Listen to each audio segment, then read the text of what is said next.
Thanks to a gentleman by the name of Jay Olivia, we have now found out why it is important not to rush things. Why patience and being of an open mind does more good than one can possibly imagine. For you see, on behalf of Zack Snyder and some beloved DC characters, Jay Olivia has revealed some surprising details following a brief attack on Twitter, as well as shed some light on what was really planned in the early stages of the DCEU. Okay. As you all can see, he starts by saying Man of Steel was never meant to have a sequel because it was supposed to be chapter 1 of a 5-chapter story. Wow. Wow. Wow. Notice how BVS follows exactly after Man of Steel. Wow. I never thought of it that way, but as a matter of fact, it does. It's like book 2 of Harry Potter. And so, as one could imagine, because social media and the internet allows for people to get crazy, the user continues to go back and forth with Jay Olivia, and he goes on to say, Daniel, with all due respect, who would know more about this, you or I? It's not revisionist history, seriously. I take offense to you insinuating that I don't know what I'm talking about. Okay, and this is where the ethering or the back-to-backing, shout out to Drake, of the user Dalter007 begins. Jay starts out by saying, okay, school is in session. Back in April 2013, before Man of Steel released in June, I was tasked with doing the Superman 75 short, okay? He then goes on to say, I met with Zack, who was the exec producer on it. And for those of you that don't know what exec means, it's executive producer. But anyway, and he showed me storyboards of BVS with Batman already in it. And it was a Batman from Dark Knight Rises. And so, again, this is I can tell this is in part to response.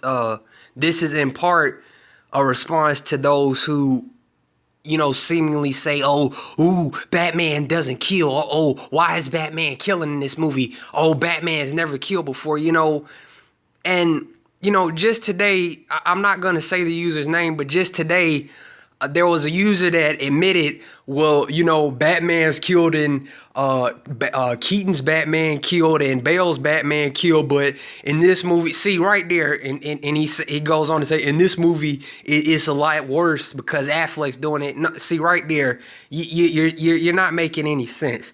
You say you don't have a problem with Keaton's Batman or Bale's Batman killing, which they both did, but you have a problem with Affleck's Batman killing.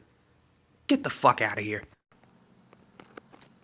Jay continues to body this 007 wannabe by saying, so how could it be revisionist history if the plan for the following films were already planned before the release of Man of Steel? Now, was there a plan to do a sequel when Goyer and Nolan wrote it? I don't know for sure, but you can bet your ass that prior to June, there was a plan. He then goes on to say, later that year, Zack called me and I flew out to Detroit to start work on BVS. This was on Thanksgiving and Detroit was cold as heck because the polar vortex. So you can believe what you quote-unquote heard or from someone who was there. Revisionist history. Yeah, sure, whatever. And see, ladies and gentlemen, this is a prime example of why you shouldn't believe everything you hear. Even from the so-called quote-unquote reputable guys like Jeremy Conrad, for example. Yeah, I'm calling you out, Jeremy Conrad.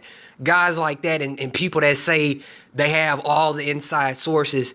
When you have someone that has the actual confirmed facts, facts trump opinions, pun intended. He then goes on to say, what's ever funny is the fact that you doubt this around the very exact date 5 years ago. I had already started on the short, which he's talking about the Superman 75, at this time, because earlier I had just started Assault on Arkham, which I had to step away for 2 months to do the 75 short. Holy crap. I had no idea that he worked on Assault on Arkham. Dude, I love Assault on Arkham. But anyway, back to the...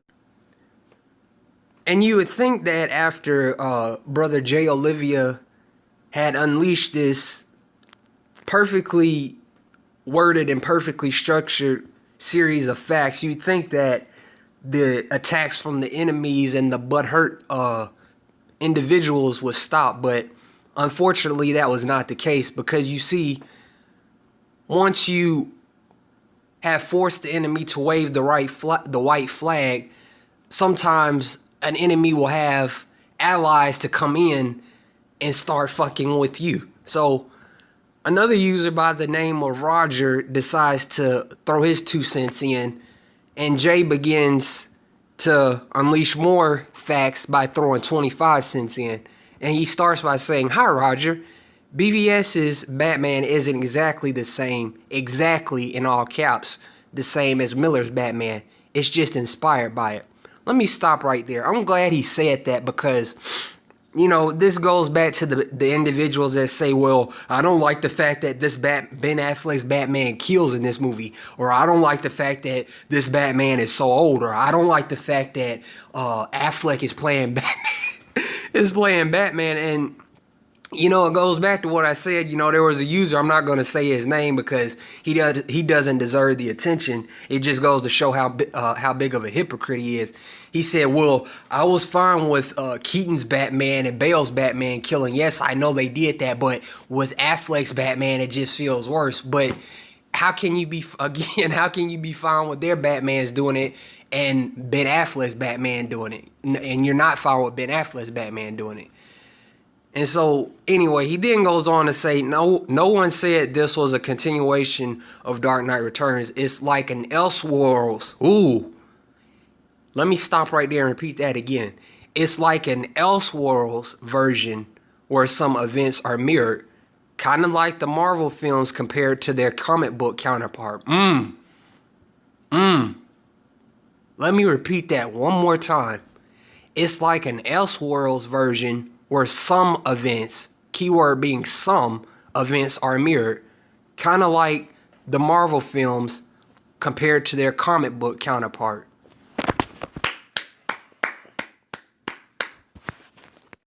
He then goes on to say, Zack got Batman wrong? How so? Compared to which version? Just like Superman, there has been countless versions of the iconic character in both comics, animation, and film. Let me repeat that again. Just like Superman, there has been countless versions of the iconic character in both comics, animation, and film. Wow. I wonder who has been telling me that all along as I sit here listening to this video. Oh yeah, Josh Samuel. These characters are iconic because of the fact that they can be interpreted in so many ways. Wow. I wonder who also has been saying that in so many words all along. I think his name rhymes with Josh Samuel. He then goes on to say, number 3, in this DCEU, we start with the damaged Batman. Let me repeat that once again. Once again, in this DCEU, we start with a damaged Batman. One who is still recovering from the death of Robin and has resorted to extreme ways to deal with criminals. As a result, from Superman's death, he changes. Oh my goodness. As a result, from Superman's death, he changes and sees the error of his ways and strives to be a better hero. I gotta buy this man a drink. If I knew this man personally, I would buy him a drink. I'd buy him a 6-pack. The growth in the character is called story. The growth, man, this is exactly what I've been saying. Growth, choice, growth. The growth in the character is called story arc. Unlike other superhero films where the character arcs start positive and then go negative, like Civil War, and I'd add in and say like most of the Marvel movies, we have the opposite. The characters here are flawed, but from Superman's influence, they strive for better. Wow. Once again, I wonder who has been saying this in so many words all along. Who has been trying to get people to see this all along? I wonder who could that be.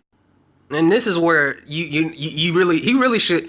Whoever was involved in debating and going against Jay with this, they should have waved their white flag at the third point. But anyway, number 5, you can see this illustrated in Justice League and Wonder Woman. Even in comics, Superman was the first superhero 80 years ago. That first book inspired a whole new genre, and the term superhero became part of our lexicon.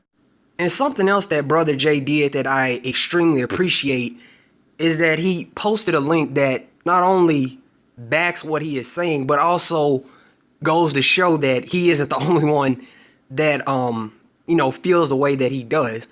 And, again, it goes back to the people that say, oh, I've been reading comics, or, oh, yeah, I read comics. But moving along to the point, something I learned about Batman, this isn't the first time I've heard this.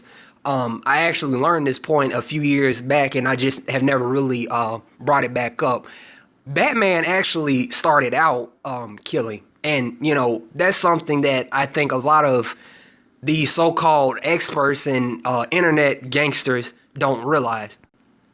And then finally, which most would consider the nail in the coffin, Brother Jay goes on to say, by the way, Roger, you don't need to inform me of Batman's rule. I'm well aware of it because, I kind of did 20 films and TV/TV series with him in it. Guess what? They were all different versions of Batman. Let me repeat that again. I'm well aware of it because, I kind of did 20 films/TV series with him in it. Guess what? They were all different versions of Batman.